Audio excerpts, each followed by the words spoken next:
느헤미야 12장 44절부터 47절까지 말씀입니다. 함께 봉독하겠습니다. 그날에 사람을 세워 곳간을 맡기고 제사장들과 레위 사람들에게 돌릴 것 곧 율법에 정한 대로 거제물과 처음 익은 것과 11조를 모든 성읍 밭에서 거두어 이 곳간에 쌓게 하였노니 이는 유다 사람이 섬기는 제사장들과 레위 사람들로 말미암아 즐거워하기 때문이라.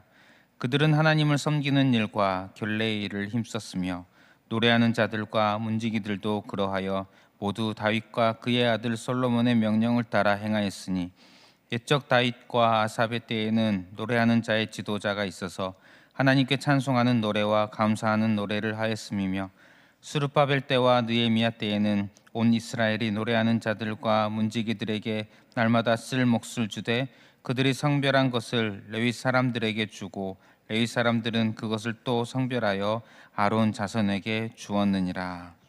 아멘. 오늘 말씀은 그날에라고 시작을 합니다. 이 그날에라는 표현 늘 어느 때로 이해해야 할지에 대해서 두 가지 의견이 있습니다. 앞서 오늘 우리가 읽은 부분 전까지 성전 봉헌식이 진행되었습니다. 성벽 봉헌식이 진행되었습니다. 첫 번째 의견은 그날에 대한 의견은 성벽 봉헌을 하고 난 바로 뒤라는 의견입니다. 또한 두 번째 의견은 성벽 봉헌을 하고 나서 12년이 지난 후 13장이 그 내용이 나오고 있습니다. 13장은 성벽 봉헌을 하고 나서 12년이 지난 후에 이야기가 나와 있습니다. 12년이 지난 후에 사실 이스라엘 백성들이 성벽을 완성하고 나서 함께 모여서 부흥의 시간을 가졌습니다. 말씀을 듣고 기도하고 또 찬양하고 했던 그런 시간들을 가졌는데 그러면서 그리고 나서 성벽을 봉헌을 하였는데 사실 12년 정도 지나고 나니 그 말씀대로 그때 기도했던 대로 맹세했던 대로 제대로 살아가지 못했던 그런 모습을 다시 보이게 됩니다.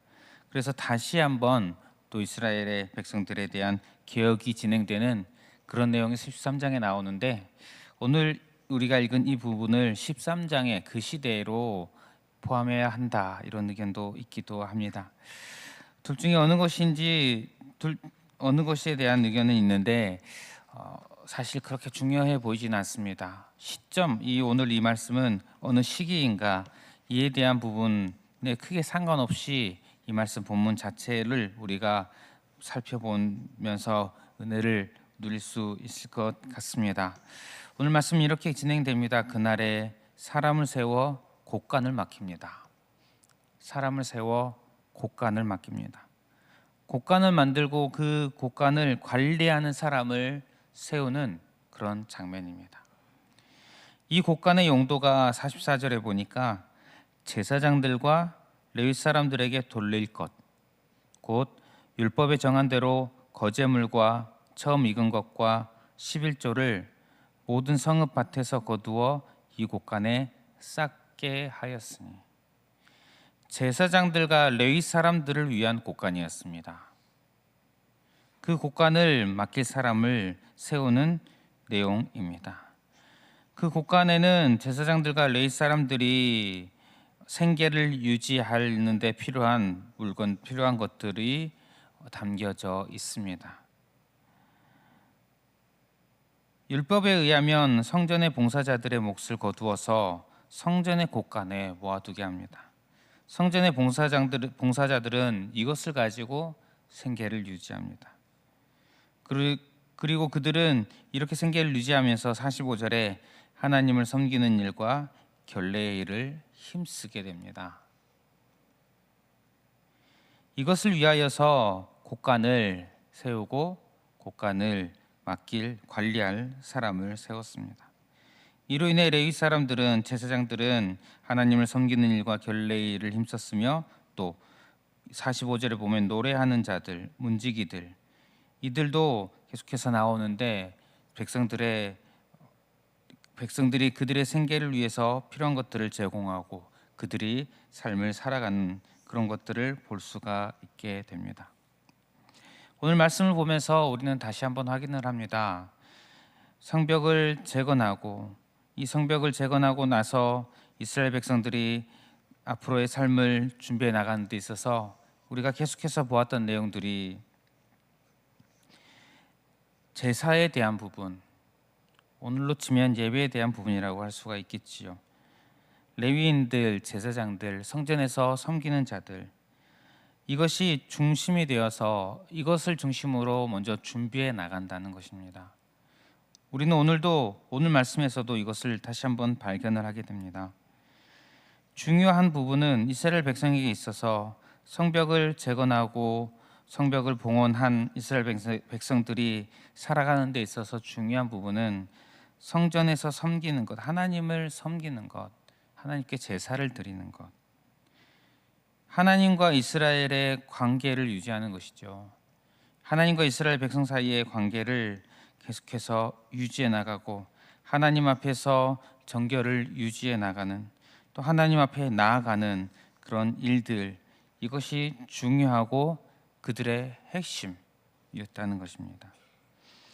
우리가 이 말씀을 보면서 다시 한번 생각합니다. 우리 인생에 있어서 중요한 것은 하나님과의 관계, 내가 하나님 앞에 나아가는 것, 하나님 앞에 내가 살아가는 것, 이것이 우리 인생에 있어서 중요하다는 것입니다. 오늘도 저와 여러분들이 하나님과의 관계에 관심을 가지시는 저와 여러분들 되시기를 바랍니다. 나의 삶의 중심에 주께서 계시기를 축복합니다. 나의 삶의 중심에 내가 있지 않기를, 나의 삶의 중심에 내가 아닌 어떤 다른 존재가 있지 않기를 축복합니다. 오직 주님을 중심으로 살아가는 저 여러분들 되시기를 바랍니다. 또 오늘 말씀을 보면서 한 가지 더 살펴볼 것은 율법에 정한 대로 하였다라는 것입니다. 44절을 다시 중간 부분을 다시 보면 율법에 정한 대로 거제물과 처음 익은 것과 11조를 모든 성읍 밭에서 거두어 곳간에 쌓게 하였노니, 또 45절을 보면 모두 다윗과 그의 아들 솔로몬의 명령을 따라 행하였으니, 이 역시 율법을 따라 한 것을 표현하는 그런 내용입니다. 성벽을 재건하고 다 함께 모여 말씀과 기도와 회개와 찬양의 시간, 영적인 부흥의 시간들을 가졌습니다. 그리고 나서 성벽을 봉헌하고 이제 어떻게 합니까? 말씀대로 행하고 있습니다. 율법에 정한 대로 행해 나가고 있습니다. 하나님의 자녀들이 살아가는 방식은 말씀대로 살아가는 것입니다. 저 여러분들이 과연 말씀대로 살아가고 있습니까? 우리가 주일에 말씀을 듣고 그 말씀이 한 주 동안 나의 삶에서 실제 삶과 연결이 되고 있으십니까? 주일에 말씀을 듣고 감동을 얻고 그리고 혹시 끝나는 그런 말씀은 아닙니까? 나의 삶에 실제적인 영향이 있고 나의 삶에 실제적인 권세가 있는 그런 말씀이십니까? 하나님의 자녀는 말씀대로 살아가는 자입니다. 내가 하나님으로부터 말씀을 받았으면 그 말씀이 그러한가, 내 삶에서 그 말씀을 적용하며 살아가는 자들입니다. 그 말씀을 따라가며 그 말씀이 내 삶을 주관하는 것을 경험하며 살아가는 자들이 성도인 줄 믿습니다. 저 여러분들이 좀 더 말씀대로 살아가는 성도, 말씀을 내 삶에 붙들고 적용하고 말씀이 나의 삶을 주관하는 것을 경험하는 그런 저와 여러분들 되시기를 축복합니다. 우리 말씀을 기억하면서 기도하실 때에 말씀대로 살아가는 성도 되게 하여 주시옵소서. 우리 이렇게 기도했으면 좋겠습니다. 또한 주어진 기도 제목들이 있습니다. 기도 제목들 가지고 기도하시고 개인의 기도 제목으로 기도하겠습니다.